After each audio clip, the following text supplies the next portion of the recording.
Hello, children. How are you? I hope you all are fine and enjoying yourselves. As we have already switched over to digital mode of teaching learning process, now I have decided to come with this video of the first lesson of your textbook, Honeycomb, and the lesson is titled 3 Questions. I hope you all have books, but if you do not have books, don't worry. Here I have this book on my screen. See, the lesson is titled 3 Questions. The writer is Leo Tolstoy. You must remember his name. Leo Tolstoy is a very famous story writer.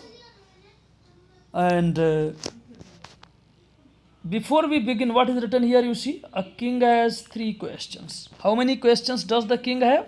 3. And he is seeking answers to them. बेटा आप जब भी पढ़ रहे हैं आप ध्यान देंगे, आप इंग्लिश लैंग्वेज पढ़ रहे हैं, आपको पार्ट्स ऑफ स्पीच पे ज़रूर पूरा ध्यान देना है. तो आज मैं आपको 2 पार्ट्स ऑफ स्पीच लेके चलना चाहूँगा इस लेसन के साथ. First one is noun. What is it? Noun. And second one, थोड़ा सा आगे बढ़ेंगे, नाउन के पहले लगा देंगे pro. What will be use? Pro plus noun.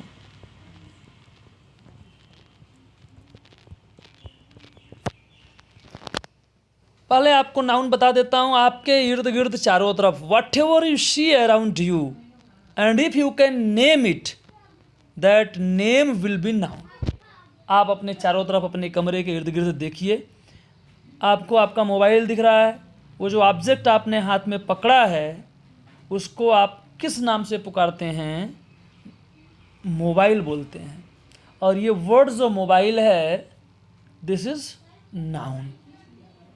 Okay. आप जिस पे बैठे हुए हैं उस ऑब्जेक्ट का भी कुछ नाम है, दैट इज चेयर.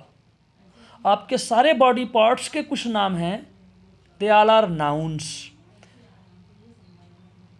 मुझे उम्मीद है आप ये अच्छे से पकड़ रहे हैं और समझ रहे हैं. और जैसे ही आपने मोबाइल के लिए वर्ड यूज किया हिंदी में यह या इट या दिस, आपने उसका जो नाम है, नेम है, उसको रिप्लेस कर दिया. नेम की बजाय आपने दूसरा वर्ड लगाया है, इट या दिस या दैट. तो ये वर्ड जो नाउन के नेम को रिप्लेस करता है वो कहलाता है प्रोनाउन. तो आप सिंपल याद रखेंगे, noun is a naming word and pronoun is a word that replaces a noun. थोड़ा सा और आ जाइए मीनिंग में. ये प्रोनाउन में जो वर्ड प्रो लगा है इसकी मीनिंग होती है for.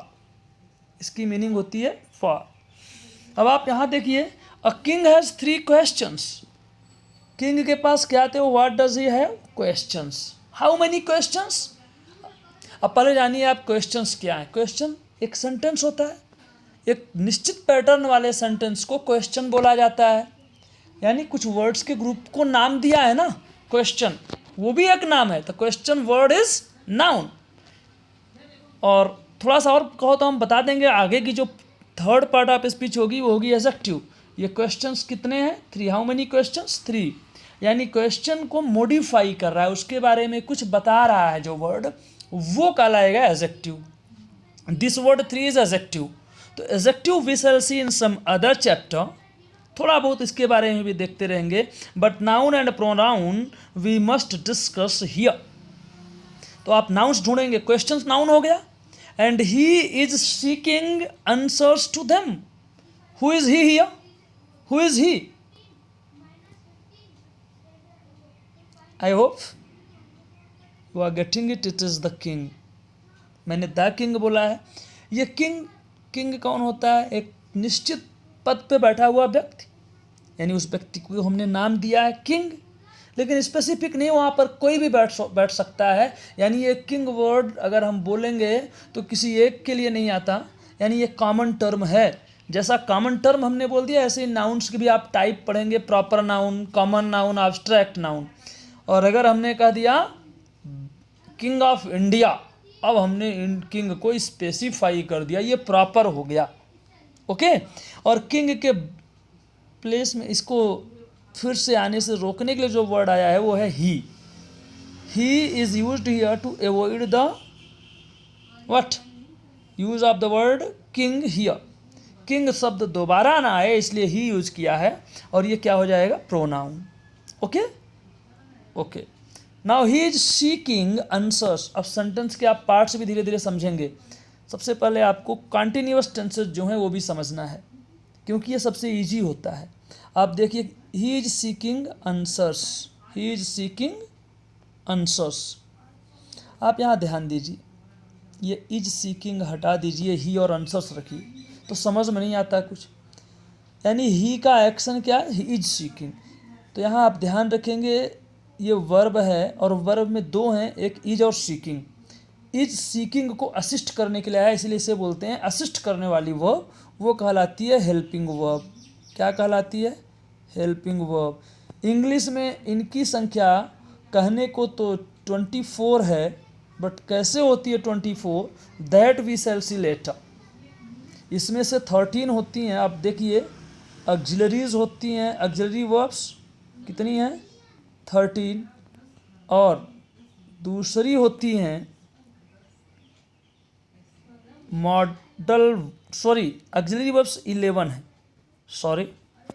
Auxiliary verbs are 11 in number and main verbs are, main verbs नहीं, modal verbs are 13 in number.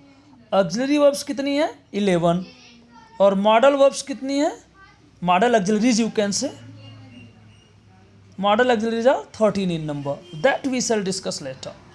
तो अब आगे बढ़ते हैं अपन। Does the king get, he wanted answer to his 3 questions. अब मन में क्वेश्चन आता है, what are the questions, king के क्वेश्चंस क्या थे, व्हाट आर द क्वेश्चंस। और दूसरा, does the king get what he wants the answer to the 3 questions. Okay, we shall see later. Now the lesson starts. अब आप lesson शुरू करेंगे तो सबसे पहले देखेंगे फर्स्ट पैराग्राफ।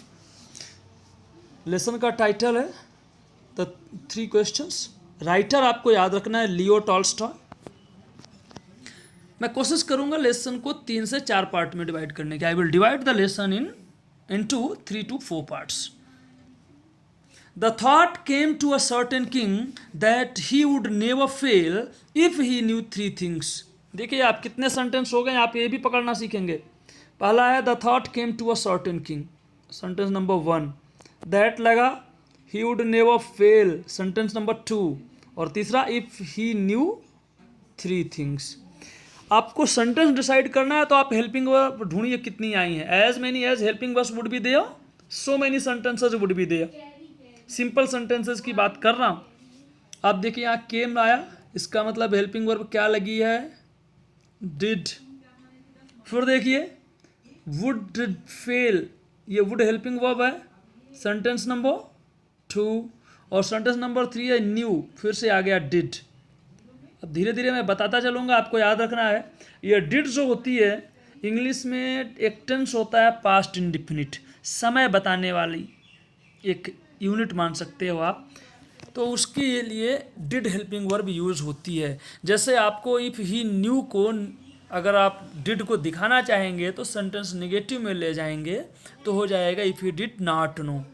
थोड़ा थोड़ा ये सब आप पकड़ के रखिएगा, we shall discuss them later. तो बोलता है the thought came to a certain king, which thought, which, वो आपको देखना है। There was a king and a thought came to his mind. क्या आया कि ही वुड नेवर फेल, वो अपने जीवन में कभी फेल नहीं होगा। इफ ही न्यू 3 थिंग्स, यदि उसे 3 चीजें पता होंगी। What are these 3 things?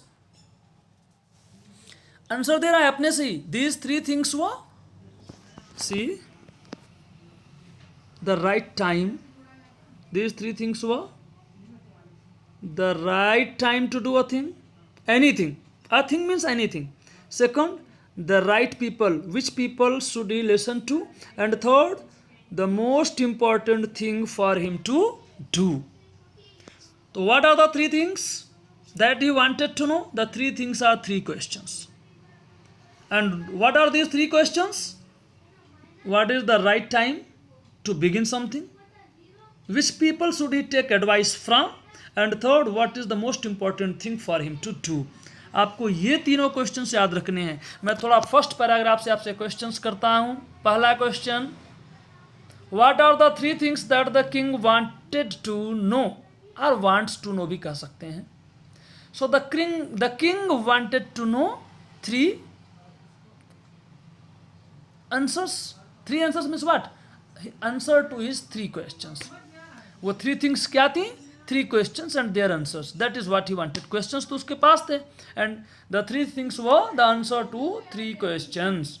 फिर क्वेश्चन आ ही जाता है, what are the three questions? तो आपको याद रखना है the right time to begin something.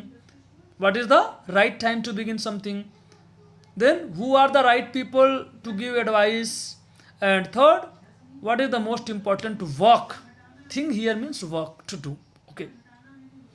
तीसरा क्वेश्चन आपके मन में उठना चाहिए, why did he want to know the answer to these three questions? वो भी किंग ने बताया यहीं पर, because he did not want to fail.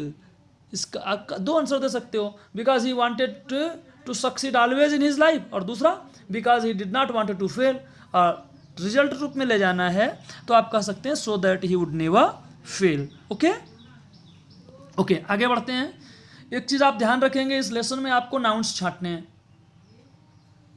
Nouns हमने आपको बता दिया है, नेम होता है. जो भी वर्ड आपको लगता है ये नेम है, उसको पकड़िए और उसको प्रॉपर नाउन या common noun, P for proper and C for common. जैसे आपको किंग मिला, आप किंग बोलेंगे तो कौन सा किंग है, इंडिया का या चाइना का? पता नहीं ना, यानी आप स्पेसिफाई नहीं कर पा रहे हो, तो इसको आप ले जाओगे कॉमन नाउन में.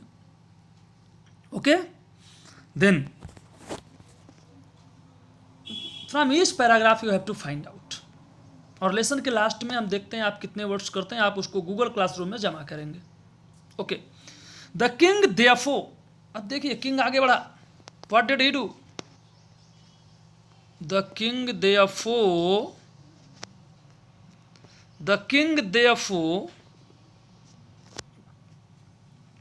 sent messengers throughout his kingdom. Therefore, so for this reason, the king therefore means for this reason. Why?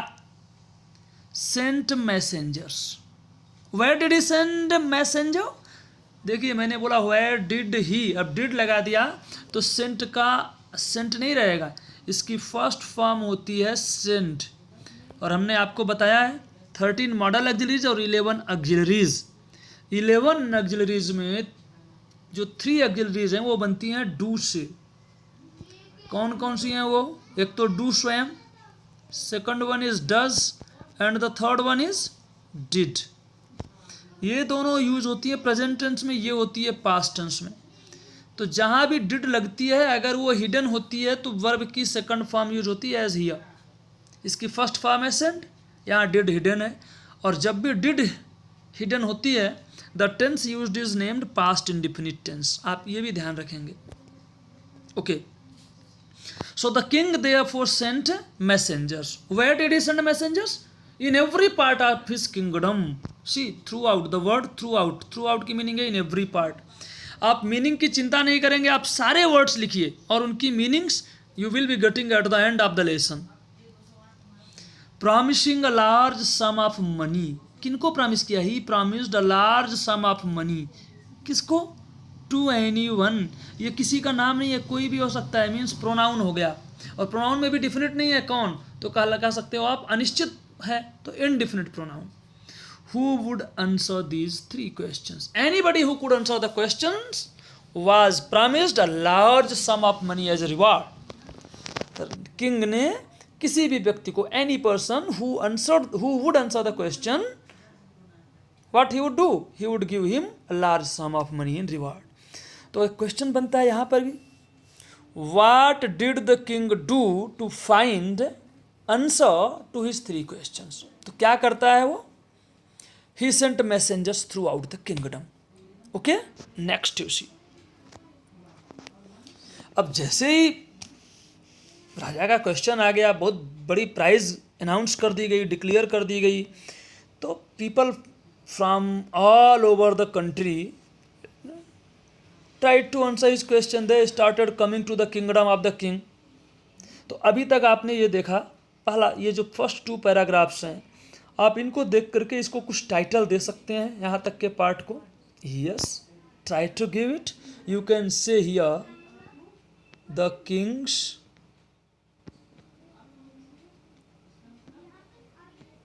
Mission. King का मिशन क्या था? To find the answer of 3 questions. तो थोड़ा सा कम से कम हम फर्स्ट क्वेश्चन का आंसर देख लेते हैं. After that I would try to wrap up and see the remaining part the next day in my next video. Many wise men came. अब देखिए यहाँ पे men किसी एक व्यक्ति का नाम नहीं है ये. It can be anybody ना. तो अभी हमने क्या बताया था? नाम, नेम है ये. प्रॉपर नाउन और common noun. This is common noun. This is common noun क्योंकि एक व्यक्ति नहीं है इसका. और जितने भी प्रॉपर नाउन कॉमन नाउन होते हैं, they can either B singular और प्लूरल. तो अब हम मेन बोलते हैं ना, इसका सिंगुलर क्या होता है? Man. That we shall see later. पहले तो आप प्रॉपर नाउन और कॉमन नाउन छाटिए. So many wise men came to the king. फिर आप देखिए अधिकांश ही पूरा पास्ट इंडिपेंडेंट टेंस में बोल रहा है. केम, कम की सेकंड फॉर्म लगी है. But they all answered. दे किसके लिए आया है? दे इज यूज्ड फॉर मेन. और मेन आप जानते हो कॉमन नाउन है. तो मेन के प्लेस में जो वर्ड आएगा, दे आया, मेन प्लूरल था, दे भी प्लूरल होता है, तो वो क्या कहलाएगा? It is pronoun. Okay, pro लगा देंगे तो आपको समझना पड़ेगा. It is pronoun. They all answered. They all means these all wise man answered his questions differently. Question एक और आंसर सबके अलग अलग. इसका मतलब रिप्लाई सही नहीं है. रिप्लाई सिनोनिम है आंसर वर्ड के लिए. अभी देखिए यहाँ पर रिप्लाई वर्ड यूज हुआ है और आंसर भी आप कह सकते हैं. सबसे पहले first question. The first question was answered. In reply to the first question some said. अब आंसर्स अलग अलग थे, डिफरेंटली आंसर्ड है ना. तो आप देखिए first, some of them said the king must prepare a time table and follow it strictly. फिर क्या बोला आगे देखिए. They said could he do everything at its proper time. Sorry, only in this way they said could he do everything at its proper time. क्या बोला कि by making a time table, preparing a time table and following it strictly he could do everything at its time. ये पहला answer था. पहला answer क्या था? The king must prepare a time table. Second answer देखिए, first question का ही second answer, it was impossible. सब कुछ ने कह दिया इट वॉज इम्पॉसिबल, संभव ही नहीं है. Okay, to decide the right time for doing something in advance. Then they also advised that he should notice all that was going around, avoid foolish pleasure. कुछ ने ये भी एडवाइस किया कि he should avoid foolish pleasures. ये तीसरी advice हो गई. Okay, third one, it was second one and it was first one. Next you see the what is there any more? And always do whatever seemed necessary at that time. Yet others said. अभी भी खत्म नहीं हुआ. There were some more. क्या बोला? The king needed a council of wise men. It is the fourth advice. क्यों बोला है ऐसे कि पूरी काउंसिल एक group of wise people select कर ले और उनका ग्रुप बना करके रखे? क्यों? Because it was not possible for one man to find the right time for doing anything. See, because one man would find it impossible to decide correctly without help from others the right time for every action. एक आदमी के वश की बात नहीं है. Okay, so that was the fourth advice. Fourth क्या है? The king must keep a council of wise men. आगे बढ़ते हैं. क्या इतने पे खत्म हुआ? नहीं. There were others who opposed this idea. No, कैसे wise men? See, others said that there were some things which could be urgent. भाई कुछ चीज़ें ऐसी हो सकती जो अर्जेंट होंगी. They could not wait for the advice from the council. Council होगी तो डिसीजन लेने में टाइम लगेगा. एंड दीज थिंग्स मीन्स कौन सी? The urgent things. These things कौन सी? Urgent things. They could not wait for the decision of the council. Then what would happen? In order to decide the right time for doing something, it is necessary. ये जो कुछ others थे इन्होंने क्या कहा right time requires looking into future. Astrologer चाहिए जो future में देख सके। ओके और क्या कहा, only a magician can do that. तो what should the king do, he has to go to the magicians. ये हो गई advice number 5। Okay, how did they answer second and third question, that we shall see tomorrow because it is getting a bit lengthy. तो आप यहाँ तक में ध्यान देंगे। एक क्वेश्चन आपके लिए दे रहा हूँ कि how did the wise man answer the first question, and question is for 4 marks. How did the wise man answer the Kings first question. Okay, और आप नाउन्स पूरे इसमें से ढूंढेंगे, उसको प्रॉपर नाउन और कॉमन नाउन में डिवाइड करेंगे। साथ ही आप ये भी देखते चलेंगे कि नाउन जो आया है, कहीं पर भी अगर प्रोनाउन आया है वो किस नाउन को रिप्लेस कर रहा है। I hope this video will help you. This is my first video ever, पहली बार मैं ये वीडियो बना रहा हूँ। और अगर अच्छा लगे तो आप बताएंगे तो मैं आगे कंटिन्यू करूँगा, अदरवाइज इस लेसन की बना करके फिनिश कर दूँगा। I will adopt some other mediums. Okay, thank you and please do the follow up activities. जो भी इसमें आपको फॉलो अप एक्टिविटीज़ बताई गई आप उनको ज़रूर करेंगे। Thank you.